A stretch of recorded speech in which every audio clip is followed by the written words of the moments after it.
महाराज जब कहते हैं लोक ही लोक समर्जिते, जितना आप भगवान को स्मरण करेंगे प्यारी मैया प्यारे बंधु, उतना ही ठाकुर हमारे जल्दी आपको आएंगे। ठीक है ना? इसलिए ठाकुर जी को भजन में और नाम लेने में कोई संकोच नहीं है। 5 चीजों का ज्यादा महत्व होता है। देखिए भैया, अगर आपने भोजन में थाली नहीं होगी तो आप भोजन किस में करेंगे भैया, है ना? मोहल्ले में नाली का, लड़ाई में गाली का, ससुराल में थाली का, साली का है। जय के ससुराल भय गई वाह को पता होएगो ये बात। ससुराल में जब तक साली नहीं हुई, जब तक कोई आनंद नहीं, कोई महत्व नहीं। अब भजन में ताली, जितना आप ताली बजाएंगे ना भैया, उतने आपके विकार दोष, जो कहते नहीं महाराज हमारी रेखा देखो, तो वो जो अशुभ रेखाएं होती हैं वो शुभ में बदल जाती है। और प्यारे बंधुओं,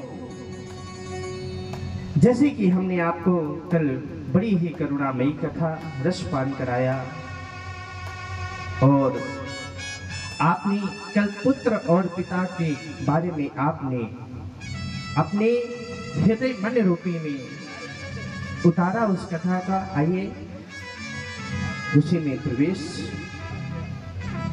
नारायण नमस्कृत्य नरं चैव नरोत्तमं देवी सरस्वती व्यासं ततो जयामुदीरयेत्।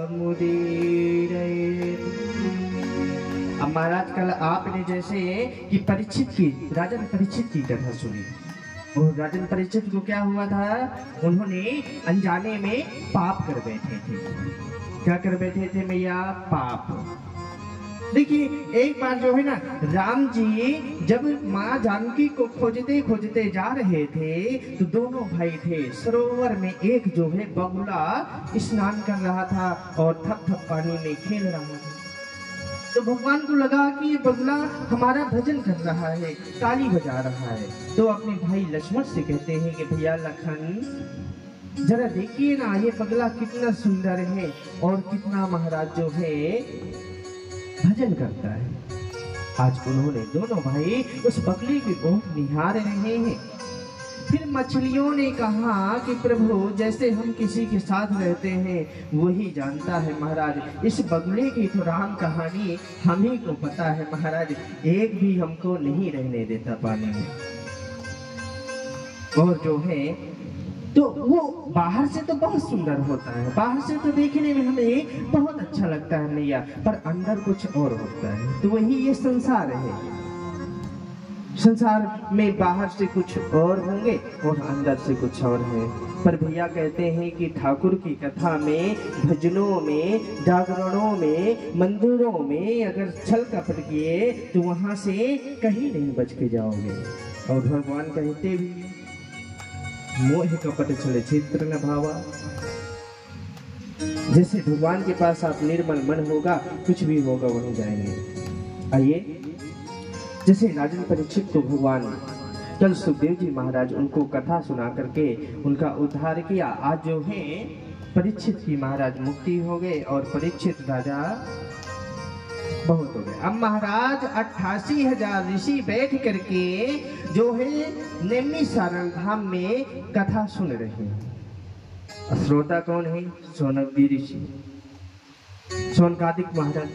और 88,000 जैसे आप बैठे हैं, तो आजकल तो भैया माइक का जमाना हो गया, साउंड का जमाना हो गया, इसलिए आप तक आवाज पहुंच रही। जब माइक नहीं होते थे, अब आप लोग गेस कर सकते हैं कि उन तक आवाज कैसे पहुंची रही होगी। व्यास जी महाराज कहते हैं, मेरा तार प्रभु से जोड़े, ऐसा कोई संत मिले, मेरा तारे हरि से जोड़े, ऐसा कोई संत मिले।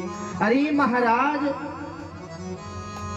आज तार जो है जोड़ने वाला वो कौन है? संत और ब्राह्मण ही मिल जाते हैं। तो दिल से तार जो है उनका जुड़ा हुआ था, तो आवाज उनका कैसे छोड़ रही थी? उनका दिल से तार जुड़ा हुआ था। इसलिए आप भी अगर ठाकुर से दिल का तार जोड़ेंगे तो भैया तुरंत आपके काम है जाएंगे।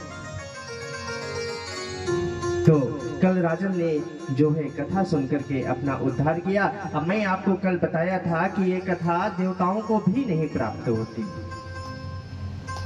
और देवताओं को डांट करके कल सुखदेव जी महाराज भगा दिए थे। आज जो है सुखदेव जी महाराज की जैसी कथा संपूर्ण हुई, वो अपने धाम को चले गए और परीक्षित महाराज वहां भगवान का भजन करते हैं। अब महाराज कहते हैं कि ये परीक्षित है कौन? ये परीक्षित है कौन? भगवान आप कहते थे सोनक आदि